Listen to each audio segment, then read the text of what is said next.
Hello friends, Alex here. Today we're answering the call of Colorado's ghost towns, real places where history lingers in the mountain air and every weathered board tells a story.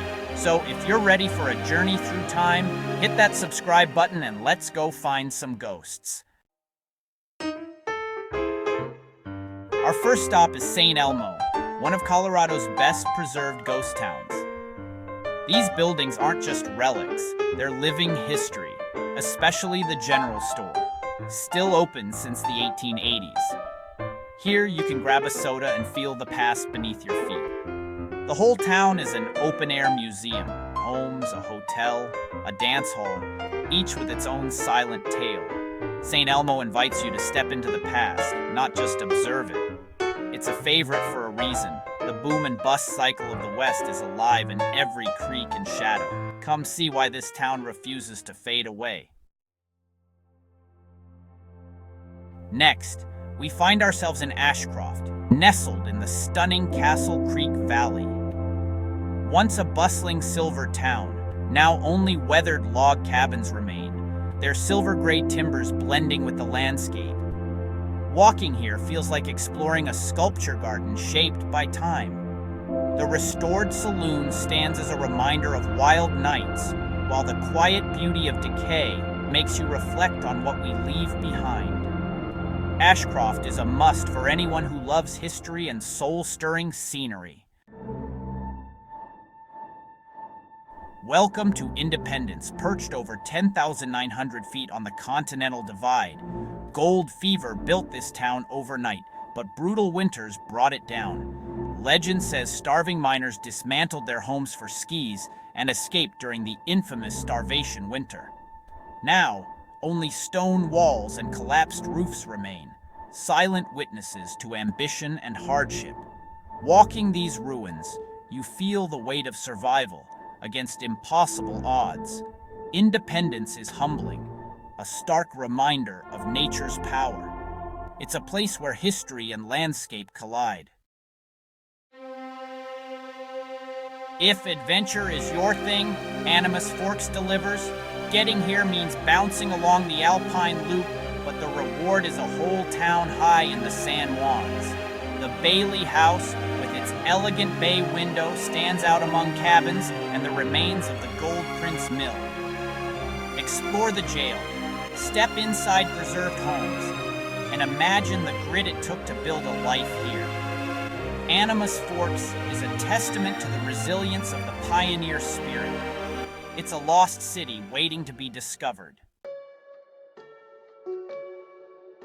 Tincup, named for a prospector's lucky find, was once a wild, lawless town. Its cemetery tells the story respectable citizens on one side, outlaws and gamblers on the other. Today, Tincup is peaceful, with a handful of seasonal residents and buildings that whisper legends. The old town hall and general store still stand, reminders of rowdy days gone by. It's a place where every grave and leaning building has a tale. Tincup is a quirky, fascinating stop on Colorado's Ghost Town Trail. Alta is a ghost town made for photographers. Perched on a mountainside with Wilson Peak in the background, its weathered buildings glow in the mountain light. The main boarding house leans and twists, a beautiful symbol of graceful decay. Alta's quiet invites you to slow down, explore, and appreciate the beauty in forgotten things. For history lovers with a camera, Alta is pure gold.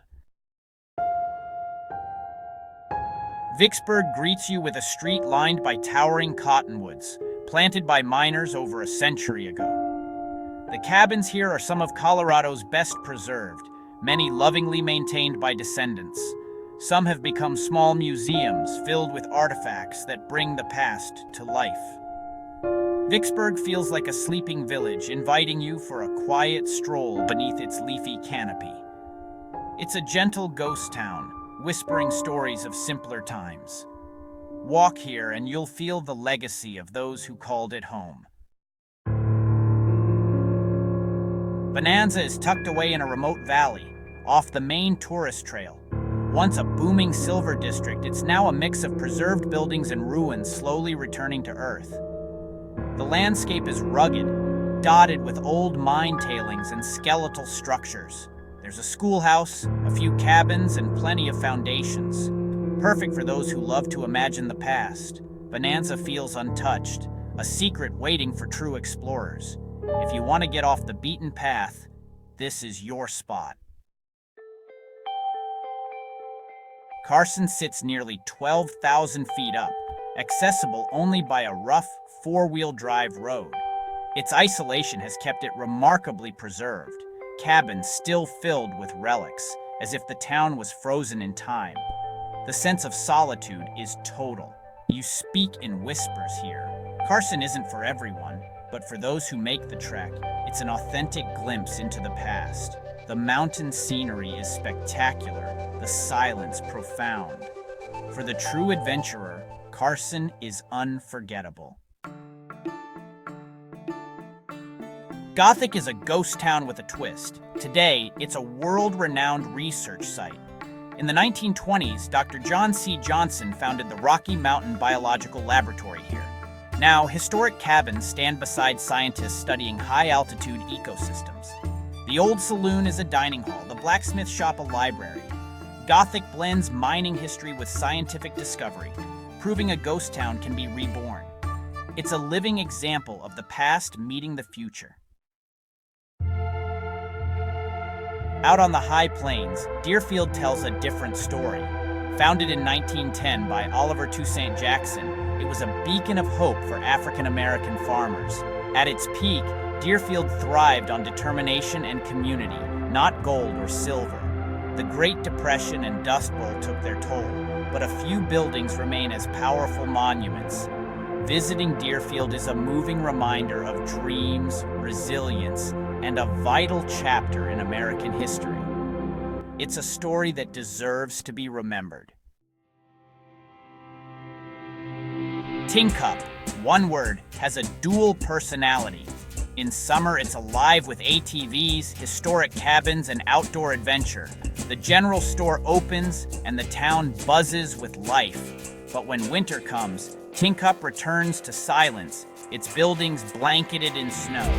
This cycle of lively summers and ghostly winters connects you to both past and present.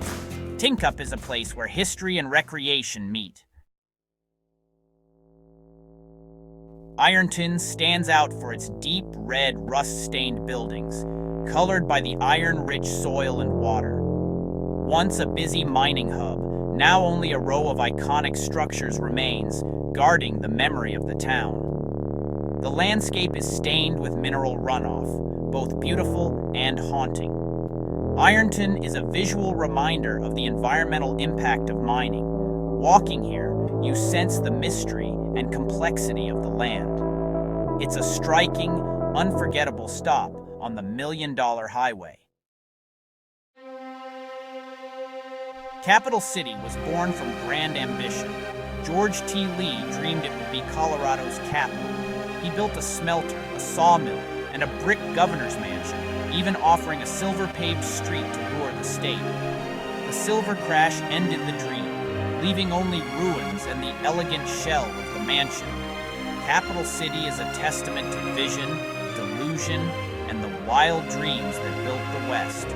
The stone foundations and brick walls are haunting reminders of what might have been. It's a place that makes you ponder the fine line between hope and folly. Goldfield was a boom town born in the Cripple Creek gold rush. For a brief moment, it was a thriving city with schools, hotels, and thousands of residents. Labor wars and declining ore ended the boom as quickly as it began. Today, only a few wooden homes and the Grand Brick High School remain. Goldfield is a classic flash in the pan, a reminder of how quickly fortunes could rise and fall. It's a haunting echo of a city that vanished almost overnight. Our journey through Colorado's ghost towns ends here, but the stories linger.